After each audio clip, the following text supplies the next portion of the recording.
Bonjour à tous, j'espère que vous allez bien. Dans cette vidéo, je vais vous faire découvrir le paysage le plus lunaire de l'île de Gozo. C'est parti.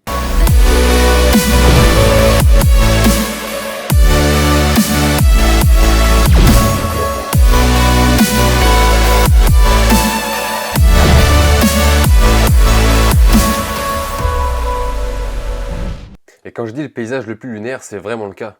À la base, je cherchais les endroits les plus emblématiques de l'île de Gozo, ou les endroits un petit peu stylés. Et quand j'étais dans la Villa Serenity Bed and Breakfast, j'ai fait une vidéo sur ça, vous pouvez checker en description. En fait, il y a la propriétaire qui m'a parlé des lieux un petit peu les plus atypiques du coin. Et elle m'a parlé du Mushroom Rock, donc le rocher champignon. Je me suis dit que ça pouvait être intéressant, mais pas plus que ça, parce que j'avoue que des rochers impressionnants et stylés, j'en ai vu des tonnes. Et donc un petit Mushroom Rock, je me suis demandé en quoi ça allait pouvoir m'impressionner. Notamment, j'ai vu Bardenas Reales, pour ceux qui sont allés ou ceux qui connaissent pas, regardez, c'est juste magnifique.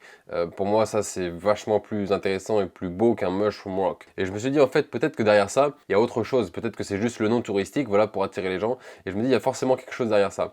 Donc j'y suis quand même allé et franchement j'ai pas été déçu du résultat. Donc le Mushroom Rock c'est ça, un petit morceau de roche qui doit quand même bien peser 1 tonne et qui est posé sur un autre, enfin sur un amas de terre, de pierre, En fait c'est cette question qui m'a poussé à m'intéresser au site en général. J'en savais rien et ça m'a un peu saoulé et ça m'a intrigué. Je me suis dit mais comment ça se fait que ça arrive là en fait. Et de cette question j'en ai trouvé des réponses ultra passionnantes et surtout j'ai découvert le paysage le plus lunaire de l'île de Gozo et de Malte en général. Pourquoi je dis lunaire? Regardez. Là je suis à la pointe ouest de Gozo où je suis censé trouver le rocher champignon. Mais ce qu'il y a de super intéressant surtout ici, c'est que au bord de la falaise, j'ai jamais vu une falaise comme ça en fait. C'est pas une falaise classique comme tu vois là-bas.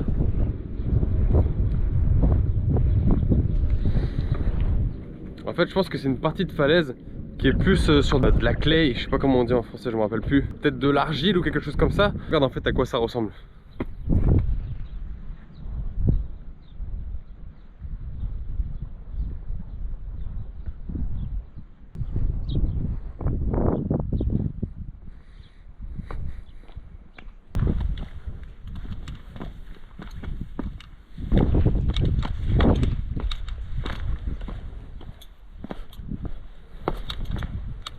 Alors on n'est pas géologue, mais quand on commence à s'intéresser un petit peu à ce qui nous entoure et à le regarder différemment, on commence à se poser des questions qui amènent du coup sur des débuts de réponse déjà très intéressants quand on sait qu'à la base, sur Malte, on n'en savait pas grand chose. Malte, moi finalement je connais assez peu. La seule chose que j'en connais c'est que je devais aller en vacances avec des potes là-bas parce qu'apparemment ça bouge bien, il y a pas mal de choses à faire.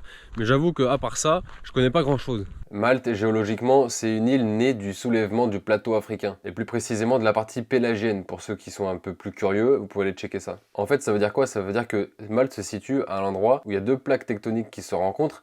Et de cette rencontre est né du coup un soulèvement qui s'appelle l'île de Malte. En gros, ça veut dire qu'une des plaques s'est soulevée au-dessus de l'eau au contact de l'autre. Donc ça veut dire que tout ce qu'on voit sur Malte, en fait, avant, c'était complètement immergé. Ça veut dire que c'était sous l'eau, ça n'existait pas. Et juste ça, déjà, moi, je trouve ça ouf comme information, en fait. Ça veut dire que chaque chose sur laquelle je marche, ça vient de la roche qui était sous la mer. C'est juste complètement ouf, en fait. Imagine le temps que ça lui a pris pour en arriver là. Et moi, j'arrive, je vois ça, je me balade ici comme un touriste, comme si de rien n'était. Non mais imagine, il se passe un truc comme ça, un truc incroyable, il s'est passé un truc sous tes pieds, un truc incroyable qui dure pendant des millions d'années, et toi tu repars juste avec un petit selfie pour mettre sur tes réseaux sociaux.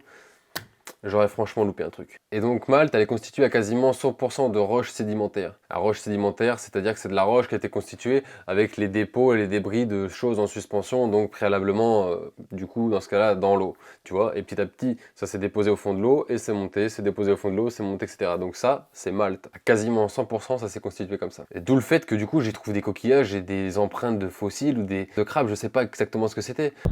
C'est ouf, c'est ouf. En fait, il y a plein de trucs qui se... Wow. Attends, c'est quoi ça?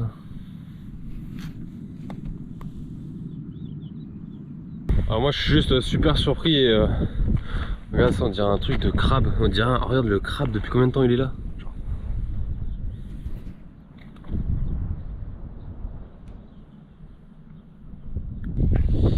Je vais pas savoir si c'est un crabe ou un coquillage. Qu'est-ce que c'est que ça? Tu vois en fait que si tu grattes un peu, tu vois que ça s'en va quoi.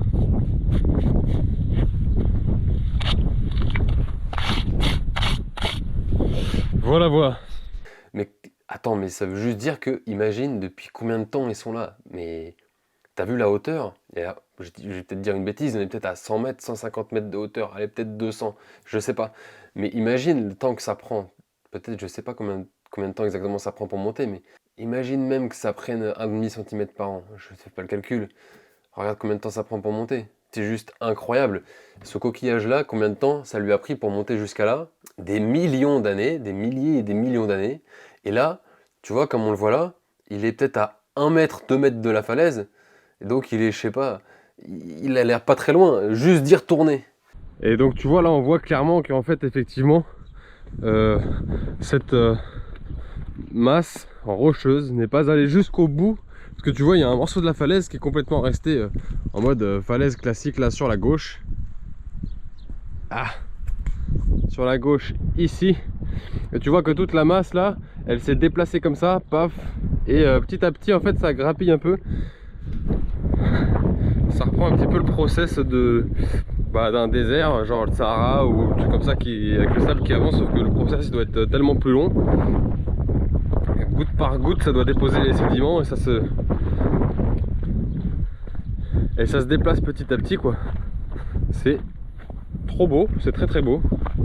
Et moi, quand je découvre ça, ce même coquillage, ces mêmes morceaux de fossiles, ils sont à 2 mètres de la falaise, donc ils sont à 2 mètres de retourner dans l'eau. Est-ce que tu imagines le process et le cycle incroyable que c'est quoi? Moi je trouve ça complètement fou et je pense qu'il faut vraiment faire attention à ces petits détails quand on se balade, etc. S'intéresser vraiment aux choses qui y a autour de nous parce que regarde là, je viens de te montrer que juste en observant 2 secondes, on peut comprendre quelque chose d'incroyable sur le site sur lequel on est en train d'évoluer et de se balader.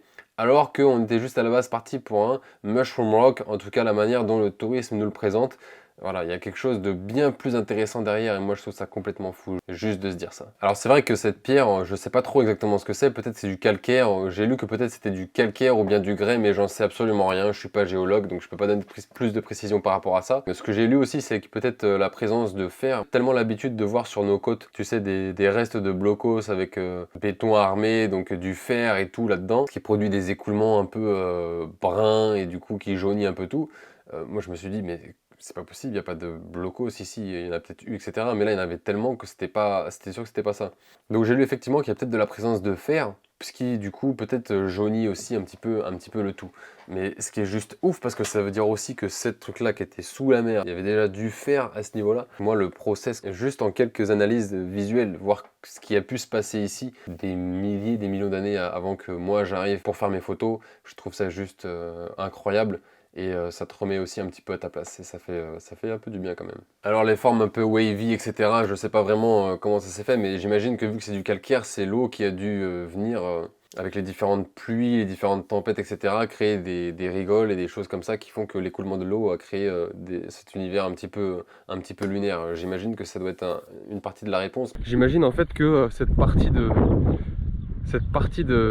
la roche qui est du coup une partie qui est en dessous, a dû être libéré par le fait qu'il y a des morceaux de roche qui sont tombés, des morceaux de falaise qui sont tombés, du coup ça libère ça, ce qui fait que au contact de la pluie, du vent et tout, ça se modifie et puis ça avance en fait sur le rivage quoi, sur le bord de la falaise.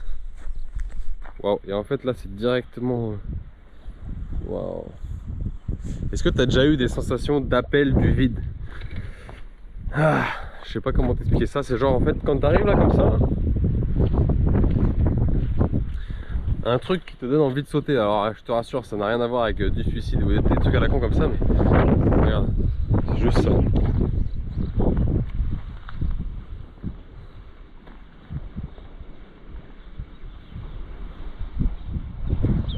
Il y a même une grotte juste là.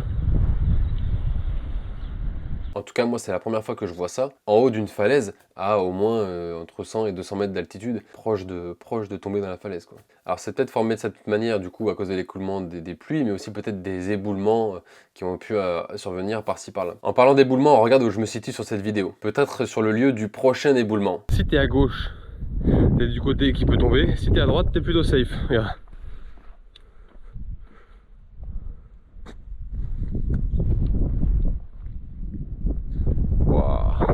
Tu vois, parfois on marche sur des trucs, on sait même pas ce que c'est, et quand on regarde un peu plus près, on découvre des trucs incroyables. Genre là, l'appel du vide, tu vois, vaudrait mieux pas qu'il m'appelle trop. J'étais bien à faire le malin au-dessus de la grotte, mais j'avoue, j'étais pas trop chaud pour finir en bas. C'est assez ouf, en fait. Tout ce qu'on voit là, tous ces coquillages, tous ces sédiments, ils ont passé des millions d'années à grimper jusqu'à là, et là ils se retrouvent à quelques mètres de retourner dans la mer par l'érosion, par le vent, les tempêtes, etc., ou par un éboulement. C'est juste incroyable de se rendre compte de ça et d'être face à un cycle de vie qui est juste extrêmement lent à notre échelle à nous. Et me dire que moi, tu vois, je suis venu juste ponctuellement comme ça. En fait, j'étais quasiment rien pour ce paysage, tu vois. Je suis juste passé comme ça dans un processus qui est super long et compliqué. Là, je vous passe les images au drone, vous allez voir. On voit vraiment qu'en fait, cet morceau de roche, il y a déjà une faille, et une mini faille en fait qui s'est préparée. Et au bout d'un moment, la faille, elle s'agrandit. Et juste en dessous, regardez. Juste en dessous, c'est une énorme grotte. Donc ça veut dire que là où je me situe, ça va certainement bientôt tomber. On ne sait pas quand, on ne sait pas comment, mais il y a de grandes chances que ça tombe. Peut-être ce sera dans 1 an, peut-être ce sera dans 10 ans, peut-être ce sera dans 150 ans, peut-être même dans 1500 ans, on ne sait pas. Mais à l'échelle du site, en tout cas, c'est vraiment bientôt, je pense. Je ne suis pas un spécialiste encore une fois, mais quand tu vois une crevasse comme ça, je pense qu'il n'y a pas besoin d'être géologue pour comprendre qu'il y a des risques que ça tombe, quoi. Voilà, cette vidéo est terminée. J'espère qu'elle vous aura appris des choses, ou en tout cas fait découvrir de nouvelles choses. Moi, je vous laisse avec des images au drone, qui sont juste sublimes. J'ai adoré ce site et je vous retrouve dans une prochaine vidéo. Ciao.